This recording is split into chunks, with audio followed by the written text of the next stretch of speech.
گور بابا شاد چی؟ حالا بگو آقا تو دین شما یاد ندادم به گور مرده توهین کردن زشته. این یک. شما حالا به گور یکی توهین کرد که نباید میکرد دیگه. هر کی هم باشه بالاخره خدمت کرده به این کشور. کی؟ هر کی بود. شاه میگی؟ حالا من نمیگم هر کی خودش میدونه به کی. نه به گور بابا شاد چی؟ حالا بگو هر کی توهین کردی. حالا شما اگر به جای شما محمد رضا شاه پهلوی از قبل میومد بیرون اینجا مینشست در حمایت از نظام پهلوی برمیگشت میگفت آقا تو دوره قاجار مردم شناسنامه نداشتن، من مردم شناسنامه دادم. مردم از وبا و بیماری کثافتی داشتن میمردن. اجازه بده. بعد 47% که شما میگی 47%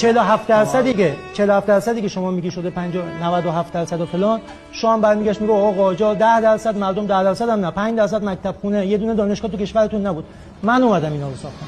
پس اینجوری نمیشه بحث کرد. گور بابا یعنی چی؟ یعنی آقا مرده، آقا رفته، آقا 50 سال شاه رفته، چند سال دیگه شما زمان می‌خواید کشور بسازید. آقا تو دیگه نباید بیای بگی فلانی نکرده فلانی کرده. تو باید بیای بگی این 40 سالی 50 سالی چیکار کردی؟ قرار نیست تو بیای بگی شاه چیکار کرده چیکار نکرده.